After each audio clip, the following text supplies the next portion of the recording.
أن الرئيس التونسي بن علي لما أنه ذهب إلى المطار وركب هو وعائلته الطائرة بسرعة قبل أن تجهز الطائرة، كما هي العادة في الطيران العادي أن الطائرة تجهز بالمشروبات والمأكولات وغيرها، وهذا أمر معلوم، لكن نظرا للقضية والواقع والحادثة وغيرها استعجل فركب وحمل معه الأموال والذهب كما يقولون وكما هو معلوم.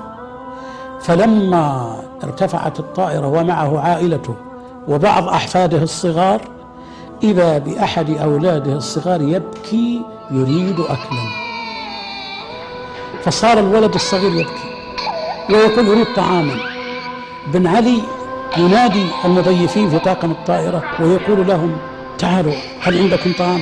قالوا ليس عندنا طعام. تصور يا أخي في الله، طائرة مملوءة من الذهب، طائرة مملوءة من الذهب يا أخي في الله، ثم لا يجد صاحبها طعاما لطفل، قطعة كيكة ولا بسكويتة ولا كاكاو ولا عصير ولا أي شيء يسكت به هذا الطفل. إن الدنيا والله لا تساوي شيئا. هذا في دنيا مقابل دنيا، ذهب، ولو معك أطنان الذهب فلربما تموت من العطش إن لم يكن عندك جرعة ماء، أو تموت من الجوع. هذا دنيا في مقابل دنيا، كيف أن هذه الدنيا لا تساوي شيئا في مقابل الحاجة إلى أكل أو شربة، فكيف بدنيا في مقابل الدين؟ الله أكبر، والله لا مقارنة، والله لا مقارنة، لأن الدنيا كلها كما جاء في الحديث عن صلى الله عليه وسلم لا تساوي عند الله جناح بعوضة. فهل تقارن وتقاس بالآخرة والعمل الصالح؟